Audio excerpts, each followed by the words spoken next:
എല്ലാവർക്കും ക്രിസ്തുയേശുവിൻ്റെ നിസ്തുല നാമത്തിൽ സ്നേഹവന്ദനം. ഇന്നത്തെ നമ്മുടെ ധ്യാനത്തിനായി വിശുദ്ധ ലൂക്കോസ് എഴുതിയ സുവിശേഷം 12-ാം അധ്യായം 18-ഉം 19-ഉം വാക്യങ്ങൾ. ലൂക്കോസ് 12-ന്റെ 18-ഉം 19-ഉം വാക്യങ്ങൾ.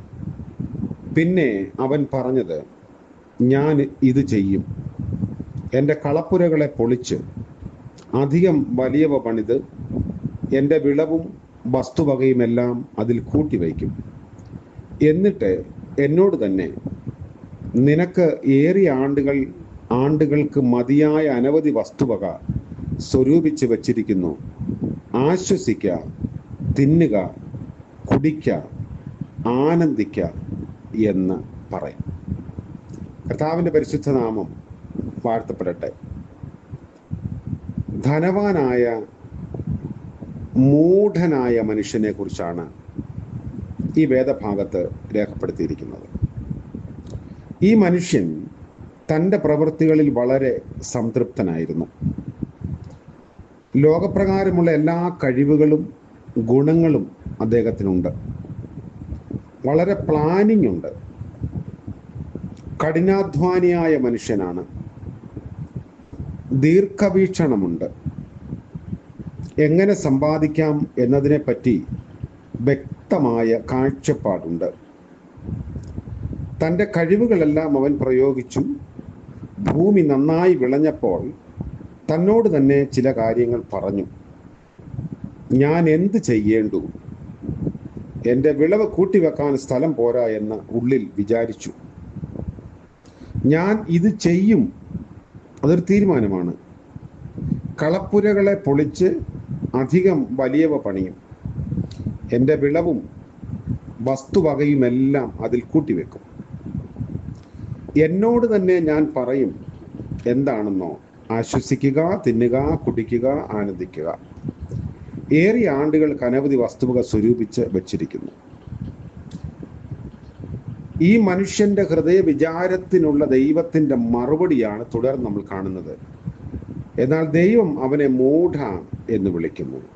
കാരണം ദൈവ വിഷയമായി സമ്പന്നനാകാതെ തനിക്ക് തന്നെ നിക്ഷേപിക്കുന്നവൻ കൂട്ടിവെച്ചത് അനുഭവിക്കാൻ യോഗ്യതയില്ലാതെ കടന്നു പോകുന്നതിനുള്ള സാധ്യതയുണ്ട്.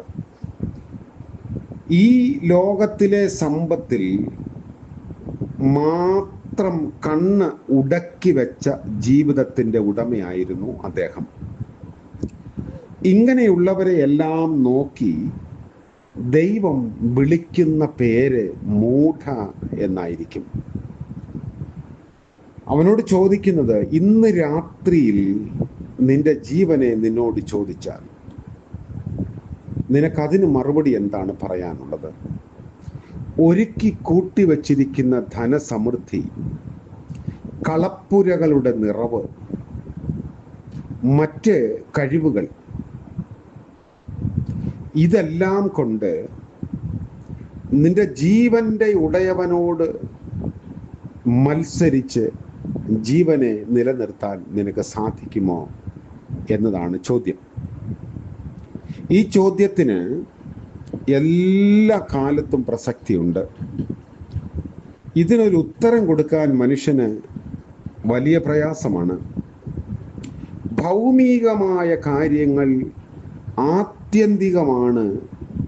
ഇത് മതി, ഇതിൽ ഞാൻ ആശ്രയിക്കുന്നു, ഇതുകൊണ്ടെല്ലാം നേടി എന്ന് ചിന്തിക്കുന്ന എല്ലാ മനുഷ്യ വിചാരങ്ങൾക്കുമെതിരെ ദൈവം തമ്പുരാൻ ചൂണ്ടുന്ന കൈവിരലാണ് ഈ ചോദ്യം. ഇന്ന് രാത്രി നിന്റെ ആത്മാവിനെ നിന്നോട് ചോദിച്ചാൽ. ഇത് വളരെ ചിന്തനീയമാണ്. അതുപോലെ തന്നെ ഭയാനകമായിട്ടുള്ള ഒരു ചോദ്യവുമാണ്. ഇങ്ങനെ വേദപുസ്തകത്തിൽ അഹങ്കാരം കൊണ്ട് തകർന്നു പോയ ഒരുപാട് ജീവിതങ്ങളെ കാണിക്കുന്നുണ്ട്. നെബൂഖദ്നേസറിനെ കുറിച്ച് ദാനിയേലിന്റെ പുസ്തകം 4:30 നമുക്ക് വായിക്കാം. ഏത് ജീവിതത്തെയും നശിപ്പിക്കുന്നതിന് മുൻപ് ദൈവം മുന്നറിയിപ്പ് കൊടുക്കാറുണ്ട്. ദൈവം ശിക്ഷാവിധി അയക്കുന്നതിന് ഒരു വർഷം മുൻപ് തന്നെ രാജാവിൻ്റെ പോക്ക് ശരിയല്ല എന്നും കഠിനമായ ശിക്ഷാവിധി നിയമിച്ചു കഴിഞ്ഞുവെന്നും ദാനിയേലിൽ കൂടെ വ്യക്തമായി ഇടപെട്ട് കാണിച്ചു. എന്നാൽ അതിനെ അവഗണിച്ച് അദ്ദേഹം മുൻപോട്ട് പോയി. ദാനിയേലിന്റെ പുസ്തകം 4:30 വായിക്കുമ്പോൾ, ഇത് ഞാൻ എൻ്റെ ധനമാഹാത്മ്യത്താൽ എൻ്റെ പ്രതാപമഹത്വത്തിനായി പണിത മഹതിയാം ബാബിലോൺ അല്ലയോ എന്ന ചോദ്യമാണ്. അഹങ്കാരത്തിൻ്റെ വാക്കുകൾ. ദൈവം ചില സന്ദർഭങ്ങളിൽ തൻ്റെ പദ്ധതി നിവർത്തിക്കാൻ അനേകരെ, മിണ്ടാപ്രാണികളെയും തിരഞ്ഞെടുക്കാറുണ്ട്. ഉദാഹരണം പറഞ്ഞാൽ, ബിലയാമിന്റെ കഴുതയെയും ഏലിയാവിന് വേണ്ടി കാക്കയും തിരഞ്ഞെടുത്തു. ദൈവജനത്തെ ശിക്ഷിക്കാനായി നെബൂഖദ്നേസറിനെ തിരഞ്ഞെടുത്തു. അതിൽ തനിക്ക് പുകഴാനൊന്നുമില്ല എന്ന് ഗ്രഹിക്കാനുള്ള വിവേകം നെബൂഖദ്നേസറിന് ഇല്ലാതെ പോയി. അവന്റെ അഹങ്കാര നിമിത്തം ദൈവിക ന്യായവിധിയുടെ വാൾ അവന്റെ മേൽ വീണു. തീവ്രമായ മാനസിക രോഗം പിടിപെട്ട് മൃഗത്തെ പോലെ വനാന്തരങ്ങളിൽ അലഞ്ഞു എങ്കിലും കരുണയുള്ള ദൈവം അവനായി ഒരു നല്ല അവസാനം ഒരുക്കി. അവന് 7 കാലമാണ് ശിക്ഷാകാലമായി ഒരുക്കിയത്. ആ കാലം കഴിഞ്ഞപ്പോൾ അവൻ കണ്ണ് സ്വർഗത്തേക്ക് ഉയർത്തി. രണ്ടാമത്, ബുദ്ധി മടങ്ങി വന്നു. 3, അത്യുന്നതനായവനെ വാഴ്ത്തി. 4, എന്നേക്കും ജീവിച്ചിരിക്കുന്നവനെ സ്മരിച്ചു. അതായത് ഏറ്റെടുത്തു, ബഹുമാനിച്ചു, സാക്ഷിച്ചു. അവിടുത്തെ മഹത്വത്തിന് പൂർണ്ണമായും വിധേയപ്പെടുത്തി. തെറ്റ് ഏറ്റുപറഞ്ഞ് സ്വയം വിനയപ്പെടുത്തി. അപ്പോൾ നഷ്ടപ്പെട്ടവയെല്ലാം ദൈവം മടക്കി കൊടുക്കുന്നു.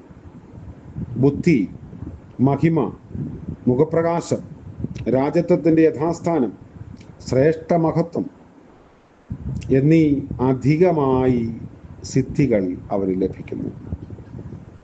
തന്നോട് തന്നെ അഹങ്കാരത്തിൻ്റെ വാക്കുകളെ പറഞ്ഞു എങ്കിലും ദൈവം കരുണ കാണിച്ചു. അവൻ തൻ്റെ ജീവിതത്തെ വിനയപ്പെടുത്തി.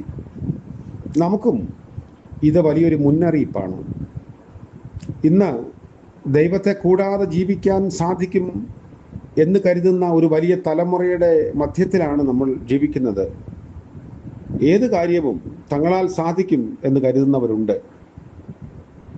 എന്നാൽ നമ്മുടെ ഉള്ളിൽ ദൈവം തമ്പുരാൻ നൽകിയിരിക്കുന്ന ആ ജീവനെ സംരക്ഷിക്കാൻ നമുക്ക് സാധിക്കില്ലല്ലോ. അത് ദൈവകരങ്ങളിലാണ്. അതുകൊണ്ട് ദൈവ സന്നിധിയിൽ വിനയപ്പെട്ട് സമർപ്പിച്ച് ഏറെ വിനയത്തോടെ, സങ്കീർത്തനക്കാരൻ അതുകൊണ്ടാണ് ദാവീദ് പറയുന്നത്, യഹോവേ എൻ്റെ അവസാനത്തെ എന്നെ അറിയിക്കണമേ, ഞാൻ വളരെ പരിമിതനാണ് എന്ന് സമ്മതിക്കുന്നു. ഈ തിരിച്ചറിവാണ് വിനയത്തിലേക്ക് നമ്മളെ നയിക്കേണ്ടത്. അതിന് നമ്മെ തന്നെ വിനയപ്പെടുത്താം. തുടർന്ന് വേദപുസ്തകത്തിൽ ഇനിയും ഇങ്ങനെയുള്ള ആളുകളുടെ ഉദാഹരണങ്ങൾ നമുക്ക് തുടർന്നുള്ള ചിന്തകളിൽ പങ്കുവയ്ക്കാം. ദൈവം നമ്മളെ അനുഗ്രഹിക്കട്ടെ. പ്രാർത്ഥിക്കാം. കരുണ നിറഞ്ഞ വാഴ്ത്തപ്പെട്ട ഞങ്ങളുടെ ദൈവമേ, അവിടുന്ന് ഞങ്ങളുടെ ഉടയവനായി, പരിപാലകനായി, ആലോചകനായി കൂടെ ഉള്ളത് കൊണ്ട് സ്തോത്രം. മനുഷ്യനിൽ ആശ്രയിക്കുന്നതിനേക്കാൾ യഹോവയിൽ ആശ്രയിക്കും നല്ലത്, പ്രഭുക്കന്മാരിൽ ആശ്രയിക്കുന്നതിനേക്കാൾ യഹോവയിൽ ആശ്രയിക്കും നല്ലത് എന്ന വലിയ ആത്മീയ തത്വം പിന്തുടരാൻ ഞങ്ങളെയും സഹായിക്കണമേ. ദൈവ കൃപയിൽ ശരണപ്പെടുന്നു. വഴികാട്ടിയായി കൂടെ ഇരിക്കണമേ. വിനയപ്പെടുവാനും വിധേയപ്പെടുത്തുവാനുമുള്ള മനസ്സ് ഞങ്ങൾക്ക് നൽകണമേ. ഇന്നിൻ്റെ സാധ്യതകളെ ഉപയോഗിക്കാനുള്ള കൃപ നൽകണമേ. ഇന്ന് ജന്മദിനം ആഘോഷിക്കുന്ന പ്രിയപ്പെട്ടവർ, വിവാഹ വാർഷികം ആഘോഷിക്കുന്നവരെല്ലാവരെയും ഓർത്ത് പ്രാർത്ഥിക്കുന്നു. കർത്താവിൻ്റെ കരുണ നിറഞ്ഞ വഴിനടത്തിലൂടെ ജീവിപ്പാൻ പുതിയ വർഷം എല്ലാവരെയും സഹായിക്കണമേ. യേശു മശീഹ മൂലം പ്രാർത്ഥിക്കുന്നത് കൃപയോടെ കേൾക്കുമാറാകണമേ. ആമേൻ. ത്രിയേക ദൈവത്തിൻ്റെ അനുഗ്രഹവും കാവലും നമ്മോടുകൂടെ എന്നും എന്നേക്കും ഉണ്ടായിരിക്കുമാറാകട്ടെ. ആമേൻ.